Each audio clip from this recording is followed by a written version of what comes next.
Si una persona en una conversación te parece aburrida, es primero que no le estás haciendo las preguntas adecuadas y segundo que no estás escuchando lo suficiente.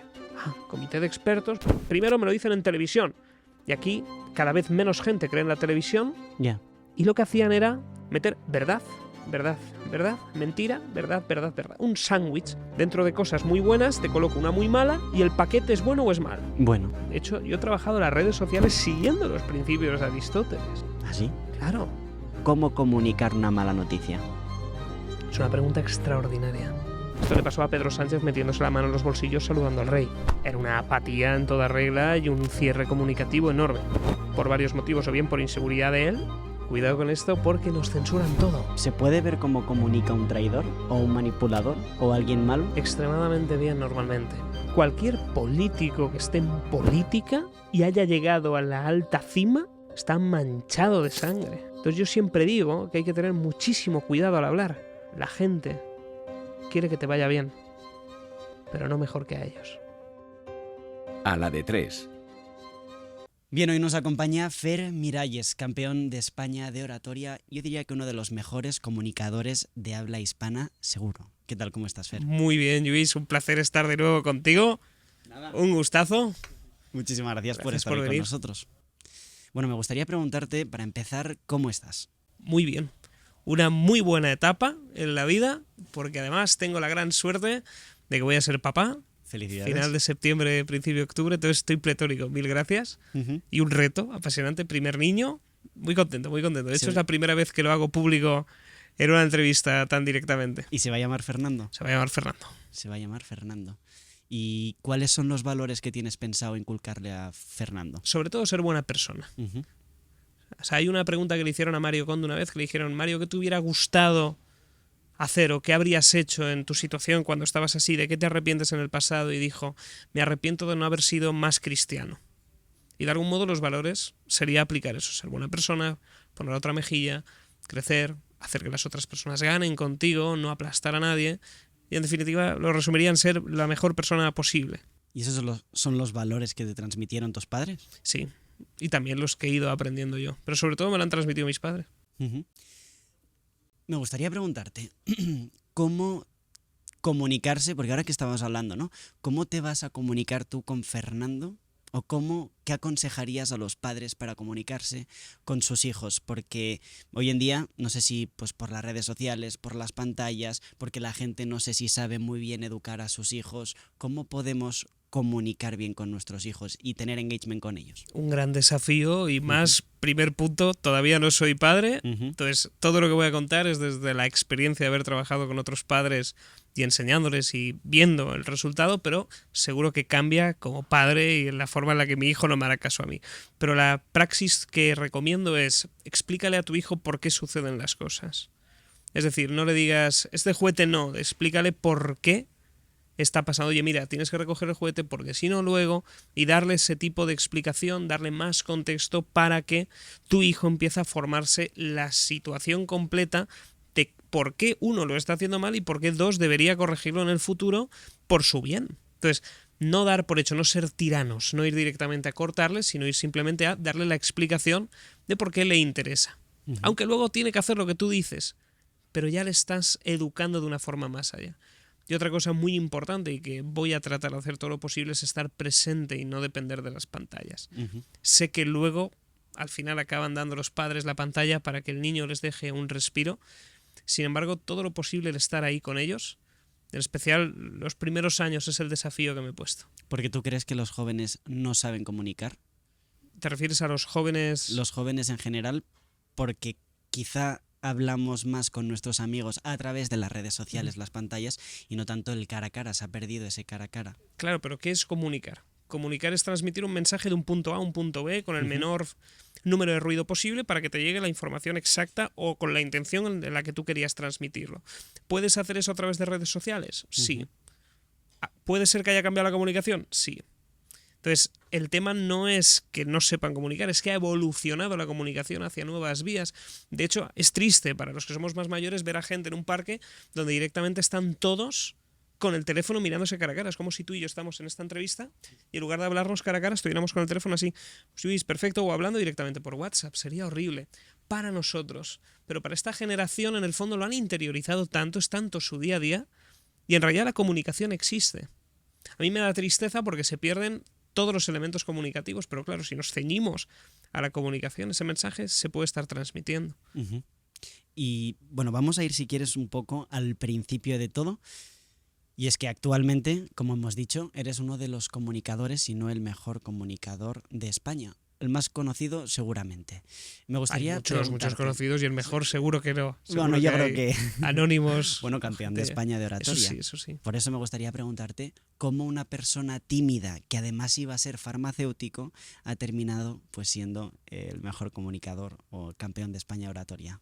Siempre se me ha dado bien hablar. Uh-huh. Que esto es una de las cosas que a veces me dicen, oye, ¿por qué no cuentas lo mal que te iba? Tienes una historia del héroe estupenda. Es que no existe esa fase en mí. Siempre se me ha dado bien comunicar, pero hay dos vertientes. Soy muy tímido en el 1 a 1, y esto está muy trabajado, y en el escenario siempre he disfrutado, siempre se me ha dado bien. Entonces, durante todos los años de adolescencia y luego llegando a la universidad, potencié muchísimo las habilidades de hablar en público, mientras luego seguía siendo tímido.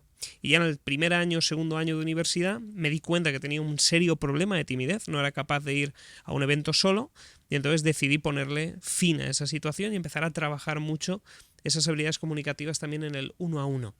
Pero sobre todo, fíjate, la parte de escenario, aproveché un talento innato que ya tenía y le metí muchísimas horas y empezó a rodar, la pelota se hizo más grande y acabé compitiendo y ganando competiciones. Ya, imagínate que yo soy una persona muy, muy tímida que está escuchando esta entrevista, que cuando le toca presentar en la universidad se pone a sudar, no puede dormir por las noches, está súper nerviosa, y además cuando sale a presentar se pone detrás del escritorio con esa protección, bueno, que yo veo muchas veces en clase que hay gente que lo hace y yo trato de no hacerlo, aún así pues muchas veces también pues lo he hecho porque te pones nervioso. Entonces, ¿por qué nos ponemos nerviosos? Y también preguntarte cómo esa persona tímida que quizá nos está escuchando puede vencer la timidez como hiciste tú.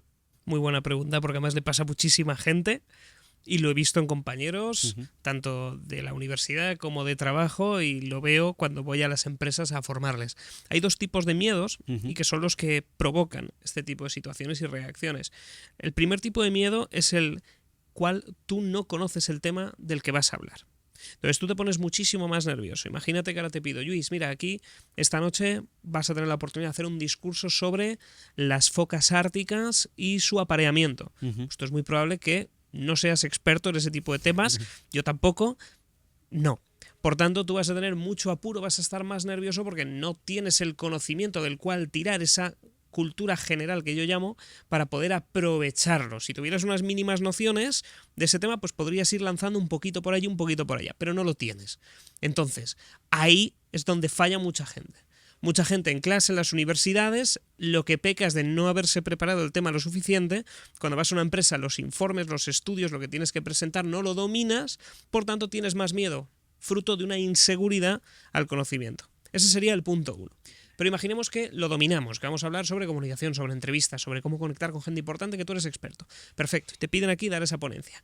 Pero no tienes tablas en el escenario, no eres una persona que haya comunicado mucho, no sabes qué hacer si te quedas en blanco, no sabes qué pasa si alguien te mira fijamente, no sabes qué pasa si alguien le suena el teléfono, ¿qué haces?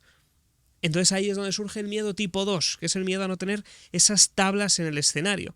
No tienes esas herramientas, no tienes esas estructuras. ¿Puedes quedarte en blanco? Sí.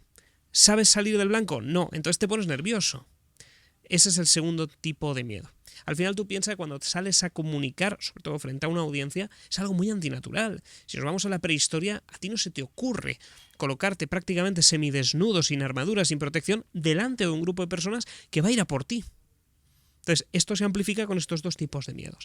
A estos universitarios que son tímidos, o personas de distintos sectores, pero que son tímidas, que se colocan detrás del atril, que se colocan en todas situaciones, recomiendo esas dos cosas. Lo primero, cuanto más domines el tema, más tranquilo estarás y no será un problema. Pero tienes que trabajar sobre todo el segundo punto, que es donde más falla la gente. Practica. ¿Conoces las mejores estructuras para comunicar? No. Estúdialas. ¿Sabes qué hacer si te quedas en blanco? No, estúdialas. ¿Sabes qué pasaría en el caso de que una persona te haga una pregunta difícil? ¿Tendrías herramientas para salir? No.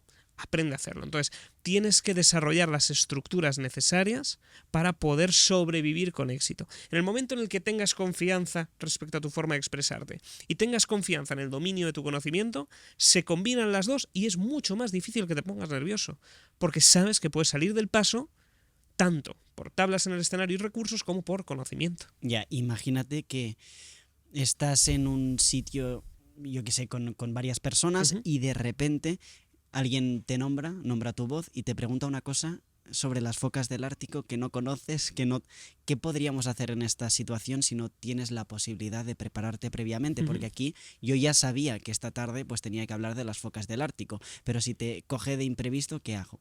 Depende del contexto. Por ejemplo, imagínate que te lo piden unos amigos. Contestación, toque de humor, qué barbaridad, ya me pides que hable de esto, un tema que te apasiona y te gustan las focas. Entonces ya le metes este pequeño toque de humor y tratas de putearle de esa manera.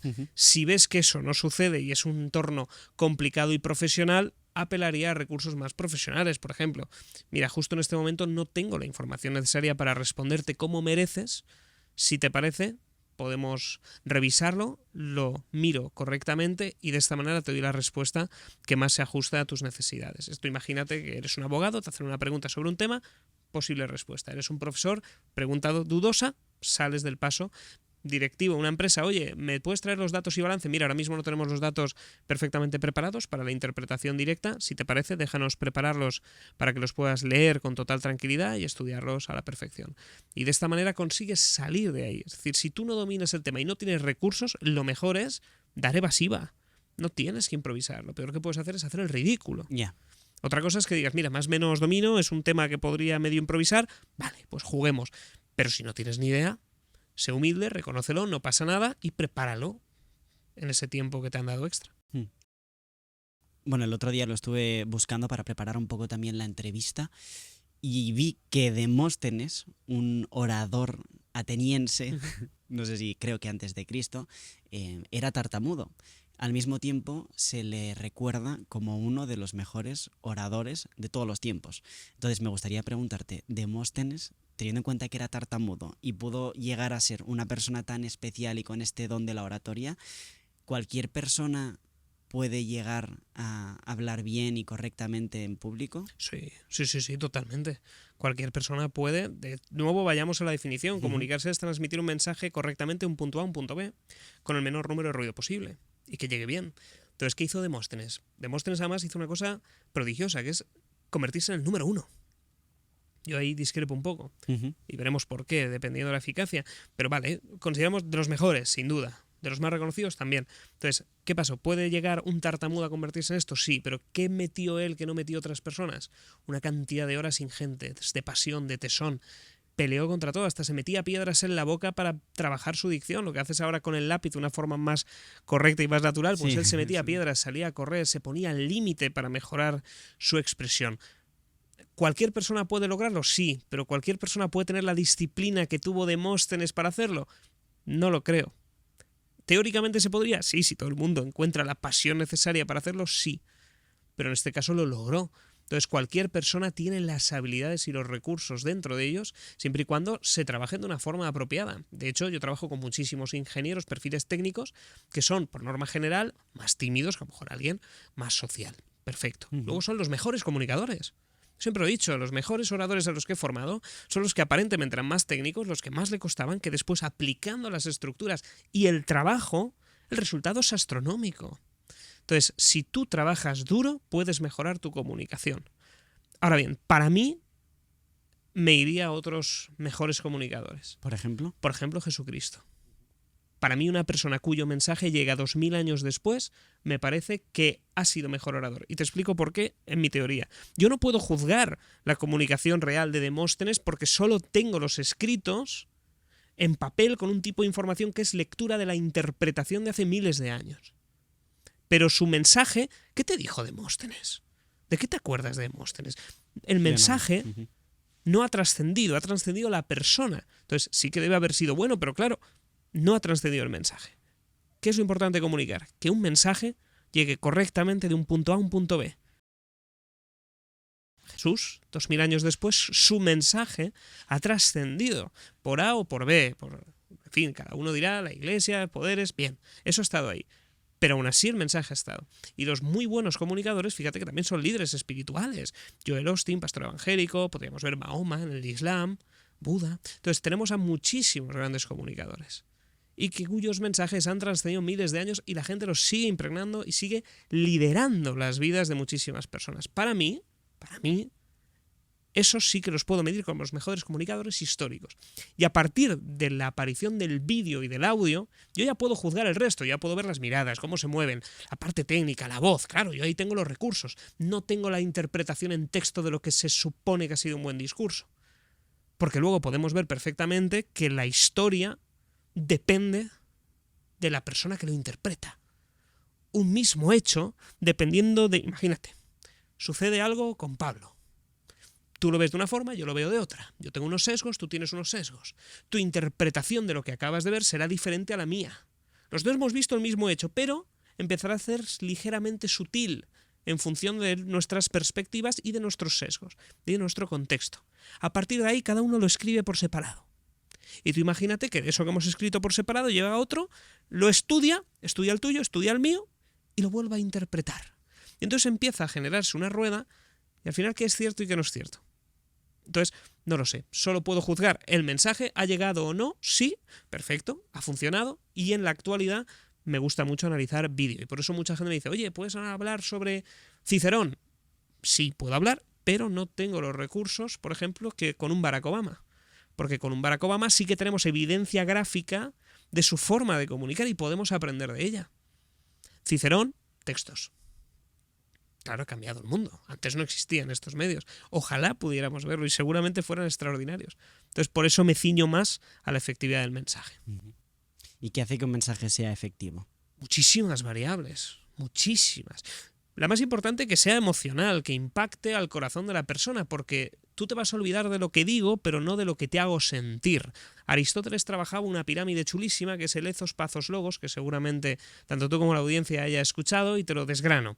El ethos sería lo que yo llamo la credibilidad y la ética, el quién lo dice, tu reputación, tu base, tu solidez. Oye, yo me creo lo que dice Lluís porque es Lluís, básicamente, por la forma en la que lo comunica, por la pasión, perfecto. Esto es importantísimo.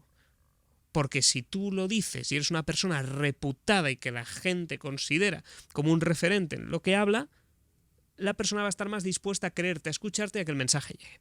El segundo pilar sería el ethos, la emoción. Cuanto más emocional sea el discurso, cuanto más simple, cuantas más parábolas metas, más va a llegar el mensaje. ¿Por qué los evangelios están llenos de parábolas? Como el hijo pródigo, por ejemplo. Maravillosa. Pues entonces tú te das cuenta de que ese mensaje llega muchísimo. ¿Por qué? Porque es sencillo, fácil de entender. Personajes, un padre. Todo el mundo puede identificarse con la figura de un padre. Hijos, uno más avaricioso, otro menos avaricioso. Todo el mundo puede empatizar con este estilo, y más en las discusiones familiares. Y entonces empiezas a ver que suceden en esta parábola los pecados. Oye, un hijo quiere vivir su vida, pecar de lujuria, gastarse la avaricia, y el otro los anula y trata de seguir siendo. Y de pronto se lo gasta todo y regresa a casa hundido. Y todo el mundo puede empatizar con esa historia. Y el padre al final le dice, no te preocupes, hijo, vuelve a casa.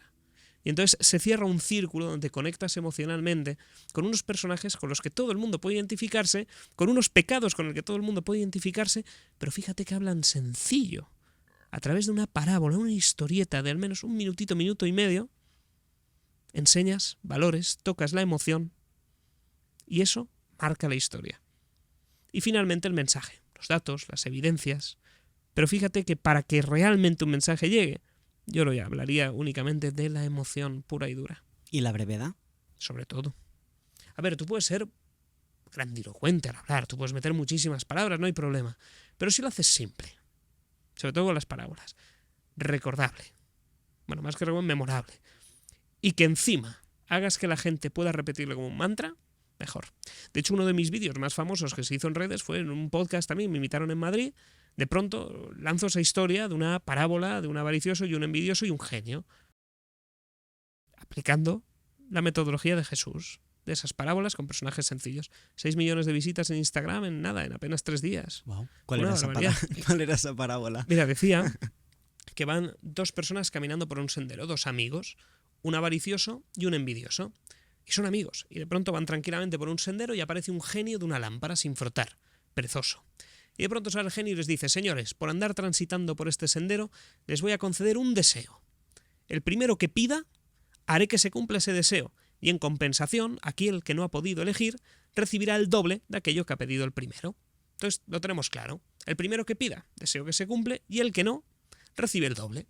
Claro, llega el avaricioso y dice: fantástico, yo no voy a pedir nada, porque así pida lo que pida, yo recibo el doble, porque soy un avaricioso. Y el envidioso se da cuenta. Dice: claro, este no va a pedir, porque quiere el doble. Pero si yo pido, porque él no pide, y él recibe el doble, a mí me va a dar envidia. ¿Qué hago? Y empiezan a pasar las horas. Y al final, el genio desesperado dice: oiga, díganme ya. Y el envidioso dice: lo tengo. Genio, quítame un ojo. Y dejaron ciego al avaricioso. Y eran amigos. Y es que en la vida habrá gente dispuesta a quitarse un ojo con tal de que a ti te dejen ciego. La gente quiere que te vaya bien, pero no mejor que a ellos. Y hay que tener muchísimo cuidado, porque normalmente quien te traiciona suele ser la persona a la que más has amado. Con una parábola transmites valores, precaución, pecados, personajes. Y fíjate, eran amigos. ¿A ti te ha ocurrido algo similar? Podría ser, pero no tanto. Hablamos de gente que le ha pasado cosas muy graves, pero sí. Traiciones vas a tener y te va a suceder con gente muy cercana. Yo, por suerte, no hay madera, pero toquemos madera. No me ha tocado una grave, pero sí, traiciones están al acecho. Por las veces que he hablado con otras personas, normalmente más mayores, sí que les ha pasado. Traiciones gordas. De hermanos, un socio empresarial, una persona a la que confiaban. Y muy duro. Yo lo he visto en alumnos míos, ¿Así? ya más mayores, sí. Duro. ¿Y tienen alguna... ¿Se puede ver cómo comunica un traidor? ¿O un manipulador? Sí. ¿O alguien malo? ¿Cómo comunica la gente Muy bien. perversa? Extremadamente bien normalmente.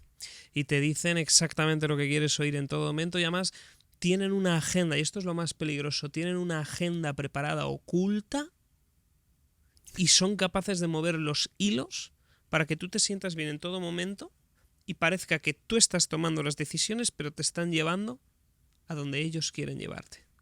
Y normalmente no son buenas personas. Pero no es que sean buenas personas y ellos lo sepan, es que muchas veces ellos no se han dado cuenta de que son malas personas. Ellos se creen que están en lo cierto. Y eso es lo peligroso. Ellos se han comprado su propia película de que son los buenos. Y entonces ahí está lo complicado. Normalmente hablan muy bien, te hacen sentir a gusto, pero verás que empiezan a pecar mucho de esos pecados, sobre todo en la parte del yo. Ese ego desmedido, ese querer conseguir las cosas. Tú lo verás porque te va llevando a puntos o ves en otras personas cómo las va moviendo de un sitio a otro. Pero sobre todo hablan muy bien y aplican todas estas técnicas de forma innata. ¿Y tienes ejemplo de gente que en la actualidad, líderes, que creas que lo hacen, o también si no, históricos? Sí, por supuesto, hombre. El número 1, Pedro Sánchez, por ejemplo, es el que más está gestionando, el que ha eliminado a todo su círculo cercano. Rajoy también, es decir, tampoco nos vayamos, vas contra Sánchez, no, también con Rajoy. Rajoy dijo que iba a hacer unas cosas, luego hizo todo lo contrario y empezó a mover hilos detrás. Cualquier político que esté en política y haya llegado a la alta cima está manchado de sangre.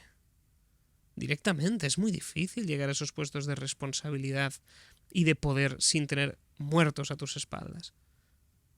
Metafóricos o no, ya lo decidirá la justicia, pero muchas veces es así. Entonces, tú para llegar ahí tienes que saber jugar a un juego absolutamente diferente. De hecho, verás que la gente honrada, los más correctos, los políticos que entran en política por pasión y devoción, acaban dejándolo. No siendo expulsados, dejándolo. Porque entienden que ese mundo no es para la gente buena. Ese mundo es para la gente que ha entrado en corrupción, que ha entrado en vicios, y al final el sistema te lleva a ello. Y es muy duro. Por ejemplo, no entraría en política. Una vez ves lo que hay dentro, sales de ahí. Uh-huh. Sí, no te mueve el poder, sí quieres una vida tranquila, pero si te gusta el mambo, si te gusta la guerra, entra ahí. ¿Y cómo consiguen no sé si manipular, quizá la palabra es más persuadir a las masas. Es tanta manipular, gente. no es persuadir. Es manipular directamente. Porque muchos de ellos saben perfectamente lo que están haciendo. Y si no, deberían estar en otra cosa, porque entonces es deleznable. Mira, hay una gran cuestión que es la persuasión y la manipulación. Para mí tiene una fina línea.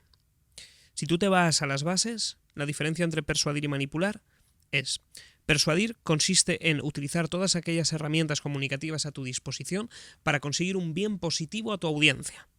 ¿Vale? Oye, yo voy a aplicar todas las herramientas Lluís porque sé que esto te va a venir muy bien, a ti te va a encantar la propuesta que te voy a hacer, vas a ganar, por lo tanto yo contento, te estoy persuadiendo. Tú, si estás contento después, estarás feliz e ilusionado. Maravilloso. ¿Qué es manipular? Utilizar todas las herramientas comunicativas a mi disposición, pero para conseguir un fin malo para ti, bueno para mí. Perfecto, yo te voy a llevar a un punto en el que vas a acabar perdiendo, que no te va a gustar, pero yo obtengo un beneficio. Muy bien. Ahora, yo te he estado manipulando desde que he empezado el podcast. ¿Así? Sí. Y antes de hablar, también. Entonces, ¿en algún momento yo te he preguntado si esto iba a ser bueno o malo para ti? No, ¿verdad? ¿Quién decide? Pues entonces, si es bueno o malo para ti. Si no te he preguntado, Claro, ¿quién ha sido? ¿De tú o yo? Si yo no te he preguntado a ti, ¿tú no lo has dicho? Ya. Ha sido yo. Ujú. Por tanto, ahí está el peligro. Como uno, como orador, es el único que decide antes de hablar, antes de aplicar esas herramientas, si va a ser bueno o malo para la audiencia, yo lo llamo manipulación siempre. ¿Puede ser persuasión? Sí, si al final entramos en un consenso de que ha venido bien. Pero vayamos a la Alemania de la Segunda Guerra Mundial. Hubo cierta persona que de verdad estaba convencido de que estaba haciendo algo bueno. ¿Preguntó a la gente? No. Aplicó las herramientas comunicativas a su disposición para lograr un bien positivo. Para algunos, en ese lugar, era positivo. Para algunos. Y para muchos otros, terrible. Pero, ¿preguntó? No. Porque en el momento en el que preguntas ya no puedes utilizar esas herramientas a tu disposición, ya no puedes. Ni tendrían la misma eficacia. Simplemente las ejecutas. Entonces yo siempre digo que hay que tener muchísimo cuidado al hablar, porque se han matado a más personas con las palabras que con las balas. Las guerras se libran en despachos, no en el campo de batalla. Y la sangre corre en sílabas. Y eso es lo complicado. Por ello, hay que tener cuidado. Se manipula, y esta gente manipula. ¿Por qué? Porque a ti te han preguntado si te van a convencer de que se apruebe cierta ley sobre cierto tema concreto. Oye, a ti te han preguntado directamente sobre la eliminación del dinero en efectivo. Oye, a ti te han preguntado sobre ampliar la oferta monetaria. Oye, a ti te han preguntado sobre por qué nos enseña tanta comunicación en los colegios. No, han ejecutado lo que ellos consideran que es bueno para ti. Veremos si es persuasión o manipulación, y además dependerá del receptor. Y como la audiencia es variada y es heterogénea, quizá para nosotros sea algo negativo, pero para Pablo sea algo positivo. Por tanto, a nosotros nos han manipulado y a él le han persuadido. Y ese es el pequeño detalle con el que yo identifico. Y por esa misma fina línea, siempre hablo yo de manipular. Y ahora, bueno, has hablado del receptor y también estabas hablando un poco de la Alemania del siglo pasado, a mediados. Cuidado con esto porque nos censuran todo. Claro, no, por eso no he dicho. Tenemos que ser muy finos. No he dicho muy la finos. palabra. Bueno, pues había cierto compañero de un hombre con bigote que Efectivamente. se llamaba Goebbels. Efectivamente. Esto no lo van a censurar, ¿o sí? No creo. Vale. Van a censurar cosas curiosas últimamente. Pues uno de sus 11 principios creo que era que repite una mentira 1000 veces y se convierte en una verdad. Eso es. Entonces, ¿por qué los receptores al final acaban asimilando que una cosa es verdad, aunque sea mentira, por la persuasión de esa persona, por la manipulación, y yendo como al cerebro del receptor? ¿Por qué nos creemos cosas que sabemos que no son verdad, pero nos las repetimos? O sea, no sé si me estoy explicando, pero ¿por qué nos ocurre esto? ¿Por qué cuando nos repiten 1000 veces una mentira se convierte en verdad? Es una pregunta extraordinaria. Gracias. ¿Por qué vives? ¿Por qué respiras? ¿Por qué cuando haces así con la nariz entra oxígeno? ¿Tú cómo lo sabes? Porque te lo han repetido 1000 veces en el cole.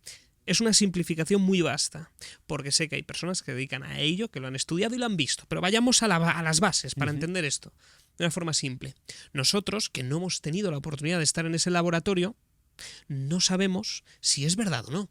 Simplemente nos hemos creído, volvamos a Aristóteles, el ethos de la persona, y es que ha habido una serie de científicos que han creado unos libros de texto, nos lo transmiten una serie de profesores, ethos, creíbles, personas de autoridad que nos dicen, chicos, cuando hagáis así os está entrando aire, que es lo que os permite que se llenen los pulmones. Ah, vale, y vivas, y entonces entran unas situaciones en tu cuerpo. Claro, si tú no te dedicas después a estudiarlo en profundidad y a verlo con tus ojos, tú lo que haces es asumir que una autoridad ethos, una persona reputada, te transmite una información y tú no la cuestionas. La última vez que fui al médico, hace poquito, estaba en el hospital, nos atienden y veo una persona con la bata. Le pregunté dónde estudió. Le pregunté si era médico. Le pregunté si era bueno, qué credenciales tenía. No. Asumí por el entorno, por su bata, por su forma de actuar, que era médico y por tanto, si es médico, eres profesional en tu campo y confío en ti. Entonces, ahí entra. La repetición funciona cuando proviene de un ethos, de una pata reputada que nos la creemos. Y entonces empieza el taladro. Y ahí entran los grandes medios de comunicación. En aquel entonces lo que hicieron fue financiar emisoras de radio locales pequeñas, que era lo más escuchado, y lo que hacían era, además, una cosa mucho más inteligente, que es meter verdad, verdad, verdad, mentira, verdad, verdad, verdad. Un sándwich, lo que yo llamo la estrategia de hipoteca subprime. Dentro de cosas muy buenas te coloco una muy mala y el paquete es bueno o es malo. Bueno. Muy bueno. Solamente tiene una cosa mala, por tanto en porcentaje podemos hablar de que es algo positivo. Y entonces empiezan una y otra y otra y otra, y cuando pasan 1000, esa cosa del centro, como viene una fuente de autoridad que son los grandes medios de comunicación, pues te la crees, vaya, qué cosas, y no las cuestionas. No olvidemos que aquí hubo una serie de problemas en las cuales nos dijeron, no, pues tenemos que estar en casa porque lo dice el comité de expertos. Comité de expertos. Primero me lo dicen en televisión. Y aquí cada vez menos gente cree en la televisión. Yeah. Pero sigue habiendo mucha gente que cree en la televisión. Entonces, perfecto. Me lo dicen en tele. Muy bien. Me lo dicen en noticias. Muy bien. Me lo dice un político, que aún no sé cómo hay gente que los cree, pero los creen. Y dicen que lo ha dicho un comité de expertos. La propia frase, ¿qué te indica? ¿Saben o no saben? Comité de expertos. Saben. Saben. Muy bien, y entonces ¿qué hacemos todos? Bueno, pues si lo dice un comité de expertos, perfecto, nos quedamos tranquilos aquí. Y luego confesaron que no existió tal cosa. El poder está en que tú confíes en la persona y te metan por repetición una verdad creada. Pero no la creerían si no proviniera de una fuente a la que tú has dotado de esa reputación. No sé si me explico. Ese es el peligro. Y por eso lo hicieron. Por eso juegan siempre los grandes estamentos con la comunicación. ¿Y no crees que la gente hizo lo que hizo también más por quién se lo dijo? Quizá no tanto por el político o las noticias, sino porque te lo decía pues tu abuela, tu madre, tu hermana, el vecino, porque si no te miraban mal, ¿no? Claro, pero ¿a quién se lo dijeron ellos? ¿De dónde provino esa información? Tu abuela, que a mí me pegó un discurso extraordinario, y al final dices, bueno, vale, pero ella lo vio en su programa de televisión favorito. ¿Por qué? Porque para ella, en su época, la televisión era la fuente de conocimiento. Y esto lo he hablado siempre, ¿por qué se separa Iglesia y Estado? Definitivamente. ¿En qué época? Qué casualidad que coincida con la aparición de los grandes medios de comunicación, la radio y después la televisión. Y ahí es cuando ya todos los estados se empiezan a separar de la religión. Porque ya no necesita que el pueblo acuda todos los domingos a misa para que en los avisos del final indiquen, por cierto, el gobierno va a hacer esto y según el mandato real vamos a hacer. Como eso ya no existe, se empieza a disgregar y se transmite ahora a través de los medios. Y Fer, volviendo a la gente de la antigüedad, que hemos estado hablando de Demóstenes, de Jesucristo, de los mejores comunicadores, ¿cómo ha evolucionado la comunicación pues de los principios de los tiempos ahora? Mira, aquí hay un punto y es, la evolución es sencilla.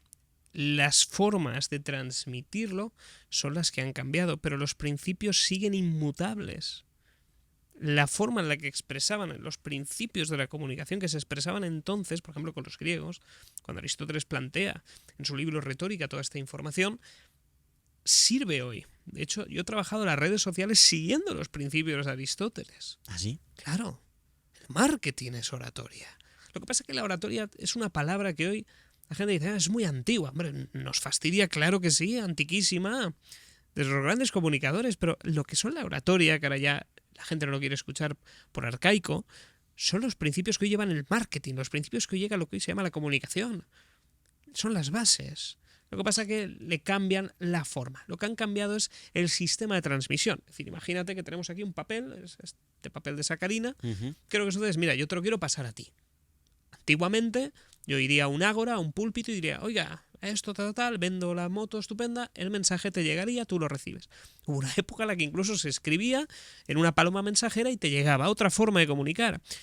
Luego van a las iglesias y se transmite. Hoy es a través de un mensaje de texto, es decir, la comunicación no ha cambiado, lo que ha cambiado es la forma en la que se transmite ese mensaje.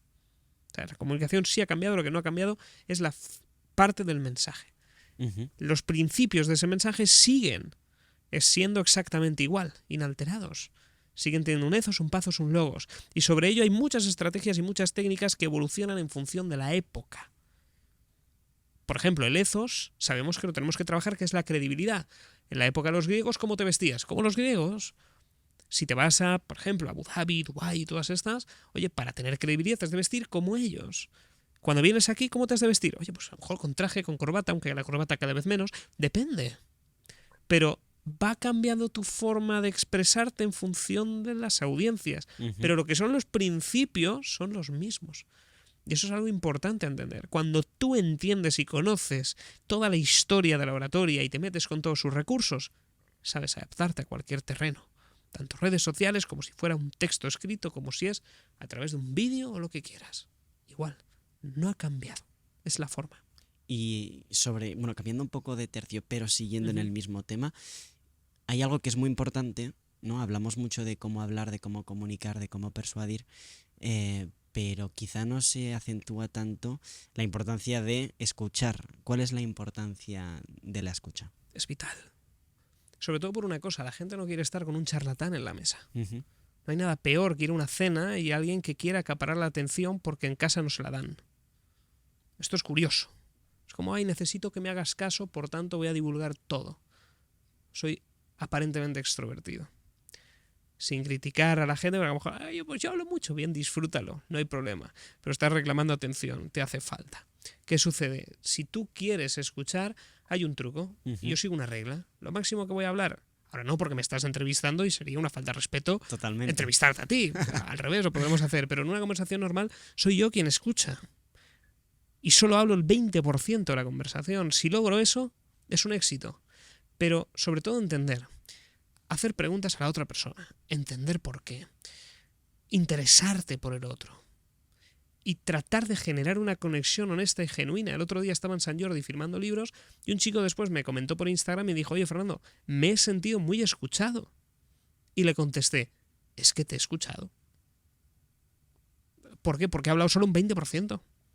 Vienes a San Jordi, voy a firmarte un libro, pero me intereso por ti. Oye, ¿de dónde vienes? Ostras, si vienes de tan lejos, ¿por qué? Oye, qué alegría, qué ilusión. Y cuéntame a qué te dedicas. Y me interesa de verdad. Entonces, gracias a esa escucha activa conseguimos varias cosas. La primera, que la persona se sienta reconocida. Le afectamos a su pecado de la soberbia. Es decir, le alimentamos su ego. ¿Por qué? Porque le estamos validando, le estamos escuchando. Se siente reconfortado. Lo segundo, no hay nada que le interese más a otra persona que ellos mismos. Por tanto, si además de alimentar su ego, hablamos de un tema que le interesa, que es el mismo, lo tenemos hecho. Y tercero, a ti te permite tener información de la otra persona para luego poder darle mejor conversación, interesarte más y despertarte curiosidad. Y había una frase de Jordan Peterson que me pareció chulísima, que decía, si una persona en una conversación te parece aburrida, es primero que no le estás haciendo las preguntas adecuadas y segundo que no estás escuchando lo suficiente.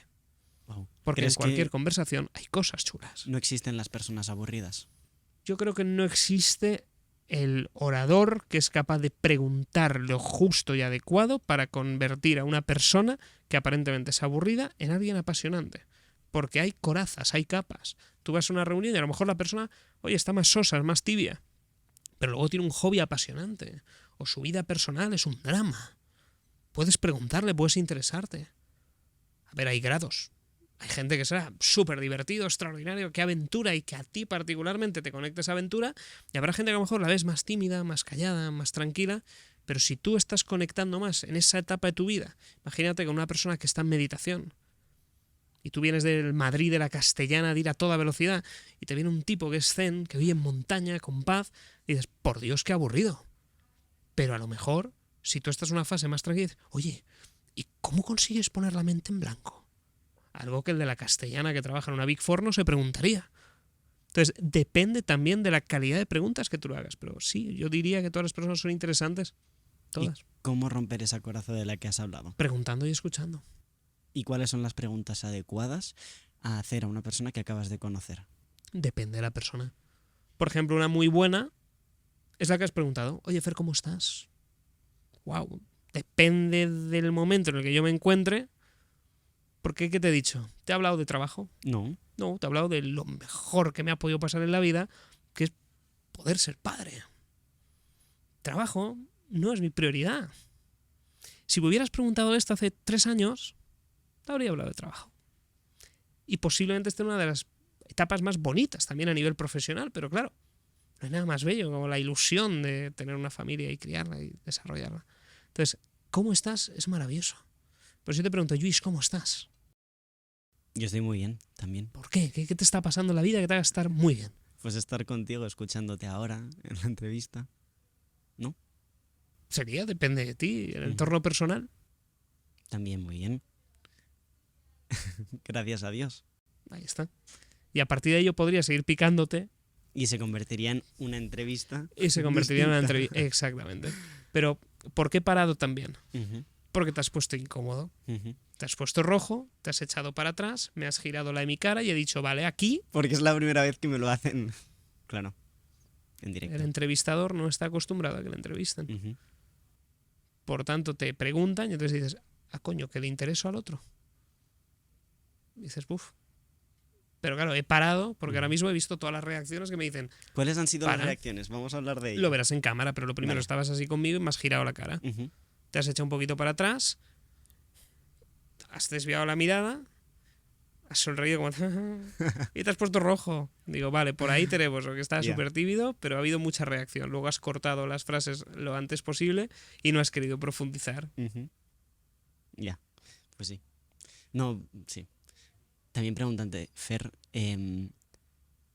ahora yo te he preguntado cómo estás. Ujú, Y me has dicho que hace 3 años me hubieses contestado una cosa distinta. eso es. ¿Qué crees que me vas a contestar en 3 años? Dentro de 3 años. Sí, ¿o qué te gustaría contestarme en 3 años? Muy buena pregunta. Pues mira, te contestaría. Luis, me va de maravilla. Hoy he llevado a mi hijo a la guardería. O me he ido a pasear. Luego he salido a correr por la montaña a la mar de a gusto. He ido a casa, he desayunado con mi mujer y me he puesto a escribir. Y he disfrutado escribiendo. Y luego he escuchado los pajaritos. Luego mi mujer me ha dicho, oye, vamos a pasear a tomar un café. Vámonos a tomar un café. Y qué felicidad. Qué disfrute de vida. Eso me encantaría. ¿Y qué es lo que...? Vamos a hablar también, ahora has hablado de tu Me hago mayor, antes te habría dicho, hacer gira mundial, Hacer una vamos a gira estar ahí, dando clase en Ciudad de México, vamos a Santiago, y ahora es... Bueno, porque en parte disfrutar ya la has vida. hecho... Ya, o sea, ya estás de gira, o sea, en un mes estás ahí dando... Sí, sí, en un mes Claro. estaré por España haciendo Ujú. gira. Año que viene haré ciudades en Latinoamérica también, pero depende del niño, depende de cómo primero nos adaptemos y segundo de la posibilidad que tenga de viajar, claro, será peque. Y has hablado de tu mujer, entonces Ujú. hay muchas personas que no saben comunicarse con sus seres más queridos, con su pareja, con sus amigos, con su... Bueno, con quien Ujú. sea, con sus hijos, que hemos hablado al principio de la entrevista de ello. ¿Cómo comunicarse cómo comunicarse con tu esposa, con tu marido o con tus hijos. No sé si has profundizado en esto o si das también No charlas al sobre detalle, ello. no, sobre ese tema no doy, pero te puedo compartir lo que a mí me funciona o creo que me funciona de momento y que siempre está en evolución constante. Lo más importante es siempre, igual que te he dicho antes, persuasión y manipulación. Hay muchas personas que por su forma de ser creen que están persuadiendo a su pareja y en el fondo la manipulan.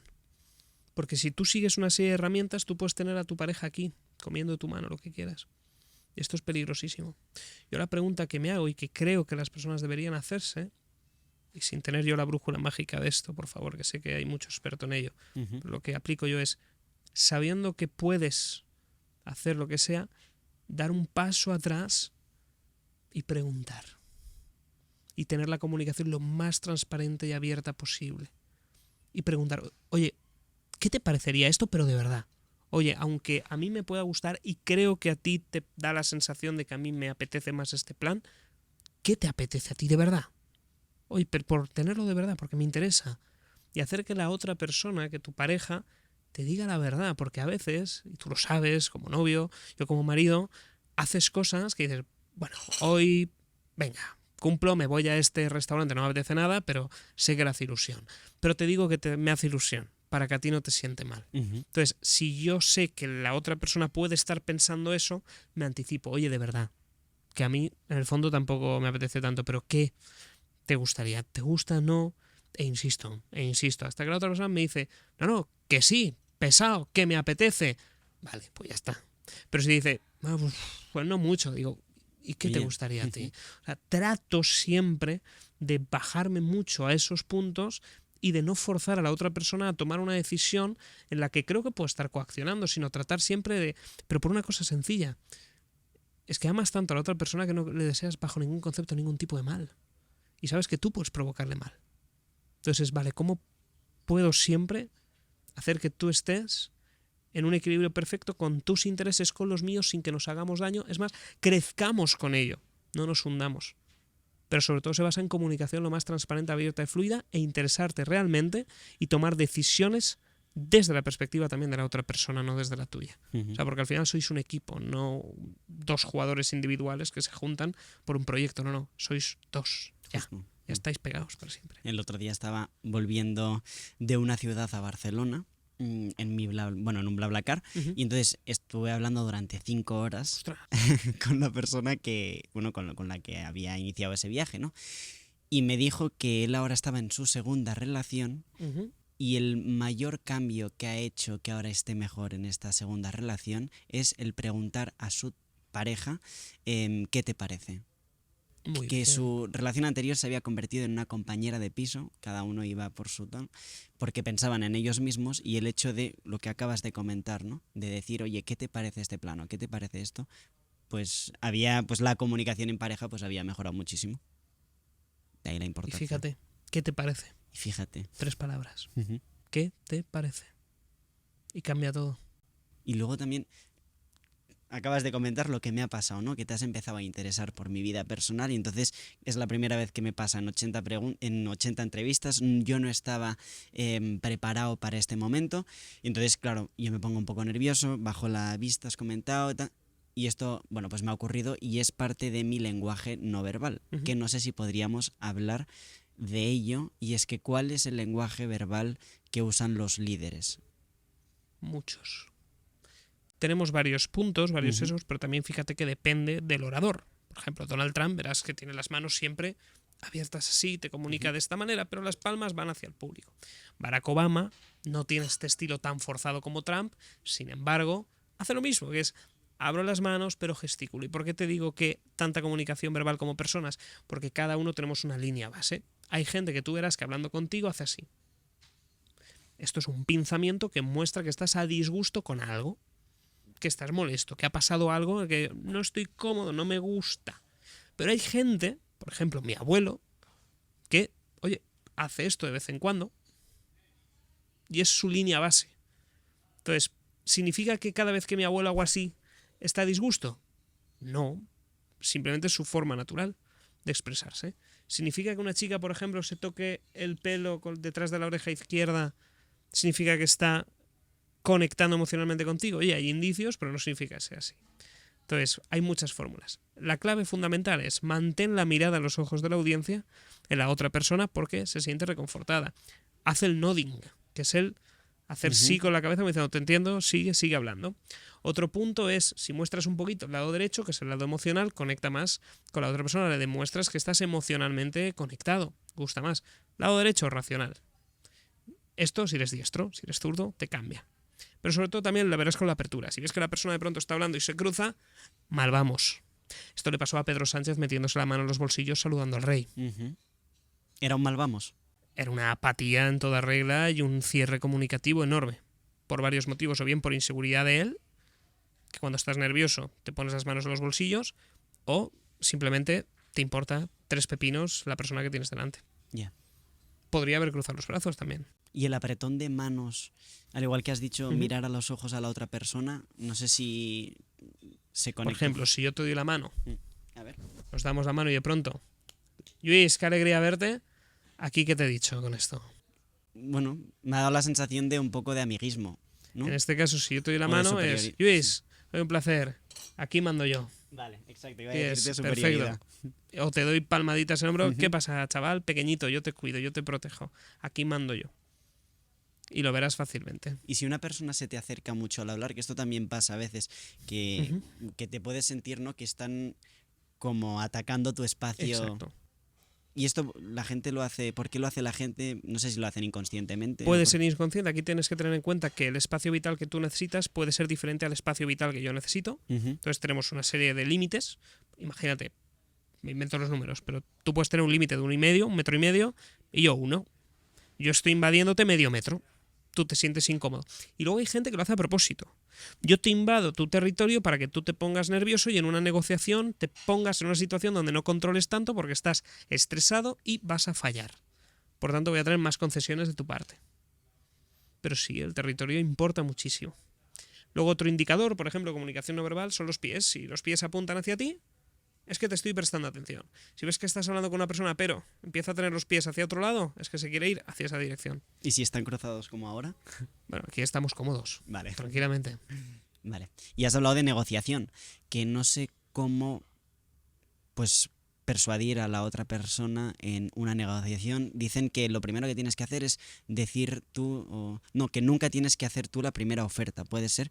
No sé si esto es de tu campo, pero comunicativamente, si yo tuviese que cerrar un trato o un contrato con alguien, ¿cómo puedo comunicar para ganar? Es que depende mucho de la persona.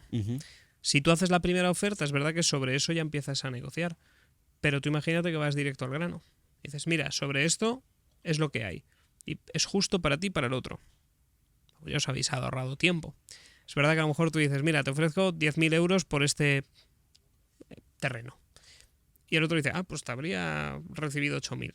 Puede ser que hayas perdido. Realmente, más que eso, tú tienes que irte a la línea base, que es ¿qué es lo que mueve a la otra persona? ¿Cuáles son sus intereses? ¿Qué pecados les mueven? ¿Es soberbio? ¿Es avaricioso? ¿Es perezoso?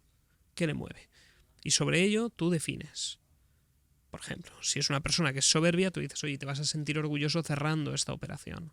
Si es envidiosa, es, mira, nadie en todo el país ha hecho la operación que vamos a hacer contigo. Y hacemos sentir bien. O perezoso, mira, no te va a costar nada, te lo transferimos en tu cuenta rapidísimo y te lo ahorras ya todo, papeleo listo y todo perfecto. Avaricioso, vas a ganar mucho más de lo que puede generar otro, más dinero. Entonces, tú tienes que entender de qué pecado le mueve y sobre ello vas gestionando tu forma de comunicar. Pero antes de eso yo iría a esta cuestión y sobre todo preguntas abiertas. Interesarte por la otra persona. ¿Qué pasa? Que te dé pistas, que te dé información.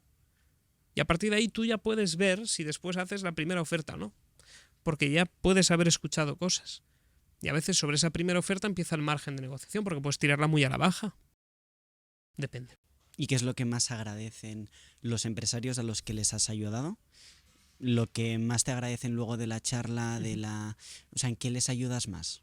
Mira, la que más me han agradecido fue una operación muy gorda que consiguieron cerrar después, en una negociación entre empresas, y fue un cambio en el estilo comunicativo. Esta persona iba con una idea de decir, venga, vamos a ser optimistas con el proyecto, y estaba hablando a una corporación, a una filial que estaba en otro país, y que no son optimistas, que a corto plazo son pesimistas. Pero esta persona, como es española, somos optimistas, un poquito más, le decía, no, y nos va a ir bien, vamos a pelear el primer año, vamos a tener resultados, y por la cultura de esta otra nacionalidad decían, no me gusta esto porque no me fío de ti, porque los negocios buenos no funcionan a corto plazo, sino a medio largo. Y entonces lo que hicimos fue cambiar la comunicación. Al final es enseñar a mi público, a mis alumnos, a entender a su público, a su audiencia. Como imagínate que yo te estoy formando a ti en entender realmente quién es el público detrás de la D3, entender bien todos los detalles y a partir de ahí tú en lugar de decir, pues esto lo está diciendo de otra forma que no conecta aquí. Muy bien, y entonces empiezas a hablarle directamente a la otra persona sabiendo que es lo que le mueve. Y en este caso conseguimos desbloquear una operación millonaria, porque dijimos, mira, en lugar de decir que va a ir bien el primer año, meter un poco de drama. Dile, mira, después de todo lo que hemos visto, hemos rehecho los números y nos va a costar el primer año. El primer año va a ser difícil. Vamos a pelearlo, pero como tenemos buenos partners, tenemos bien gestionado todo, empezaremos a ver frutos, si se puede, a final del primer año y sobre todo cosecharemos después. Y esta tontería que parece tan tonta, tan absurda, pudo cerrar esa operación que no se estaba cerrando, porque no confiabas en que fuera a ir bien. Ya me está vendiendo la moto.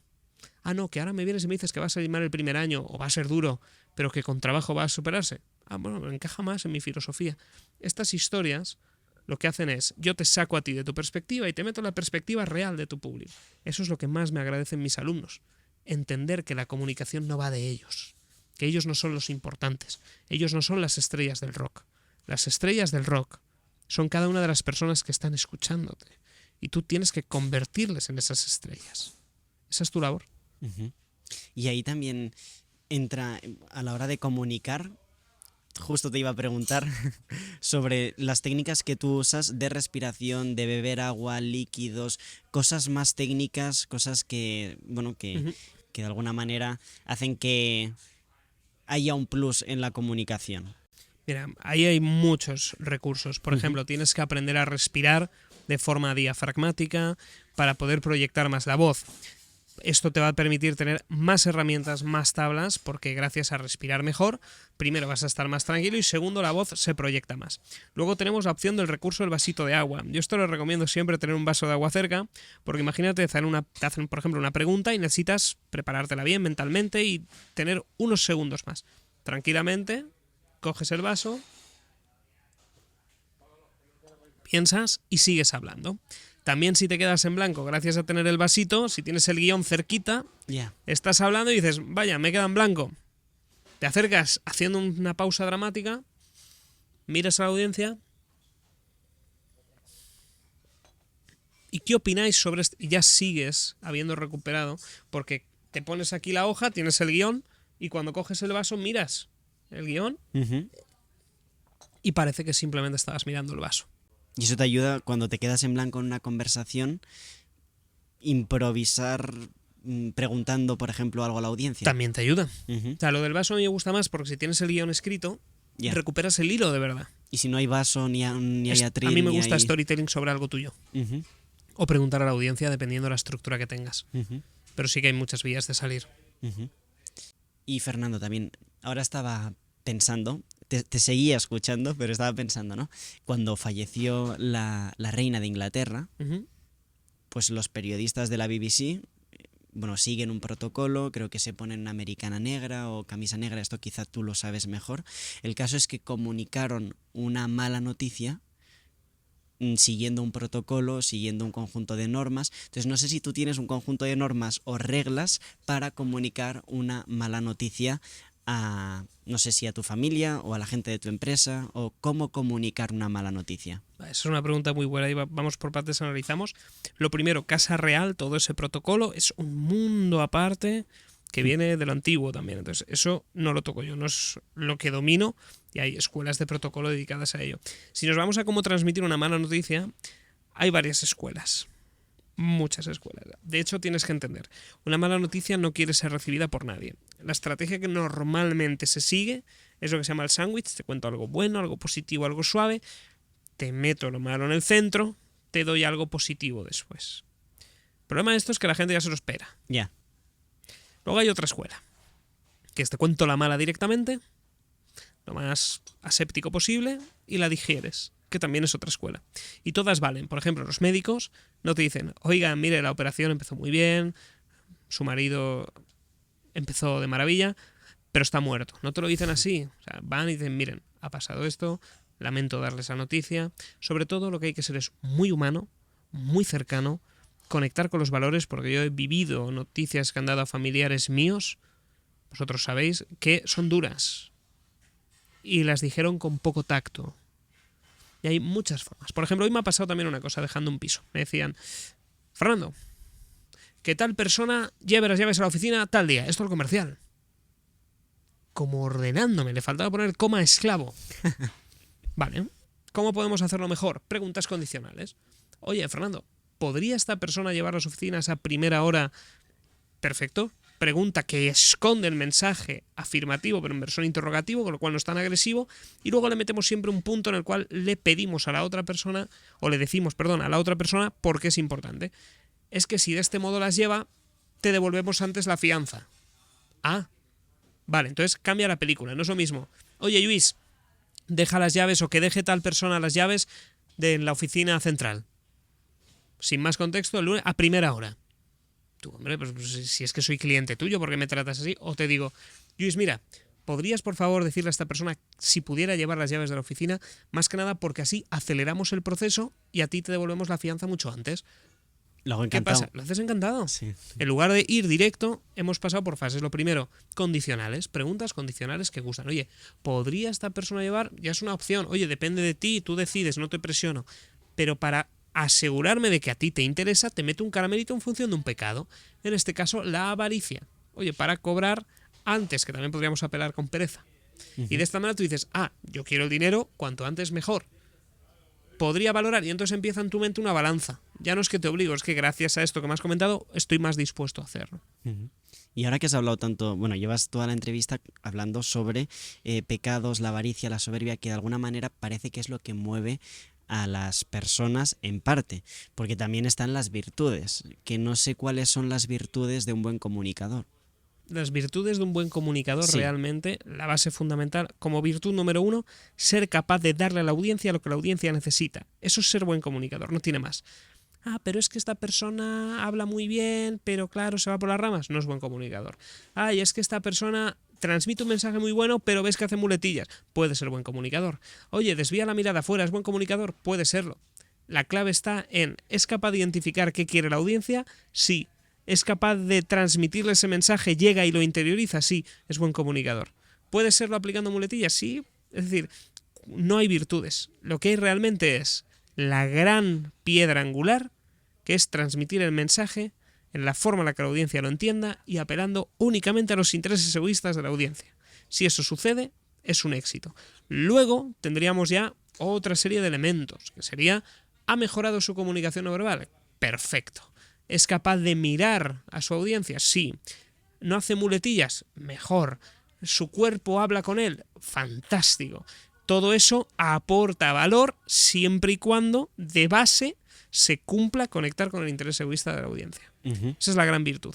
Y para entender los intereses egoístas de la audiencia, están los pecados capitales. O sea, tú has de alimentar los pecados de tu audiencia para que el mensaje les llegue y, por tanto, tú seas buen comunicador. No sé si me explico. Te has explicado perfectamente. Y Luis, ahora que hemos visto que no te gustaba que te preguntaran, te voy a hacer el cambio para que salgas de esa zona de confort y trabajes ese miedo de tipo 2, que es que ganes tablas en el escenario. ¿Cómo ves a la de 3 dentro de 5 años? ¿Cuál es tu gran objetivo con el podcast? ¿Cuál es mi gran objetivo con la E3? Mi gran objetivo es que sigamos cambiando o haciendo que la gente piense a través de nuestras entrevistas y a través de nuestros invitados, como tú, por ejemplo, que son personas que no solo mejoran a la audiencia, que eso es como lo más importante, sino que además pues dan juego como estás haciendo ahora mismo. ¿Y qué crees que podéis hacer para ampliar todavía más ese mensaje, para que llegue a más personas? Bueno, pues imagino que seguir pues trabajando día a día, seguir apasionándonos por lo que hacemos, seguir escuchando a la audiencia, que creo que es muy importante, y después yo creo que también la creatividad es muy importante, y el pues seguir con la red de entrevistas que aporten valor a la audiencia. Muy bien, acabas de hacer el Ethos Pazos Logos. Fíjate. Repetición del mensaje. Lo que hemos comentado antes es la constancia, el trabajo. Que ahí ha sido lo de seguir. Seguir publicando, seguir con los podcasts, repetición, por lo tanto, cuanto más repitas, más se convierte en realidad. Luego has mencionado seguir trayendo invitados que cambien vidas, que aporten, sería el ethos, la reputación de los invitados que suman. Y luego has dicho y que cada vez el mensaje llegue, impregne de valores, que sería la parte del logos, los datos, las evidencias, el core, lo que es el corazón, el contenido de ese mensaje. Al final, en la comunicación todo se basa en eso. Y cuando tú trabajas bien esos 3 pilares, bien orientados, consigues que con esa repetición acabe cambiando vidas. Y ¿sabes qué me ha pasado? He notado que me he puesto un poco tenso en la espalda. No sé si es algo normal. No sé si depende también de la postura. Bueno, pues Fer Miralles, de verdad que no solo he aprendido, no solo creo que la audiencia también ha aprendido, sino que además, de verdad, me ha encantado poder estar hoy contigo. Eres una persona espectacular. Gracias, hombre, muchísimas igualmente. Felicidades de nuevo porque vas a ser padre en breves. Y nada, pues no sé si quieres dar un último consejo o unas palabras a toda la gente que escuche la entrevista. No, sobre todo agradeceros porque sois unas personas que sois constantes, sois jóvenes con ilusión, pero sobre todo constantes y que sois capaces de hacer lo que haga falta para que este mensaje llegue. No olvidemos que esta es la segunda vez que intentamos grabar esto, tuvimos ese pequeño fallo de audio. Problemillas. Y decir a la audiencia que ha quedado mejor esta entrevista, que lo hemos disfrutado más, que lo hemos pasado mejor y que el valor ha salido superior en esta edición. Por tanto, qué bueno que haya existido ese fallo y espero que lo hayan disfrutado y que les sume. Muchísimas gracias, Fer. Un placer, Luis, como siempre. A la de 3.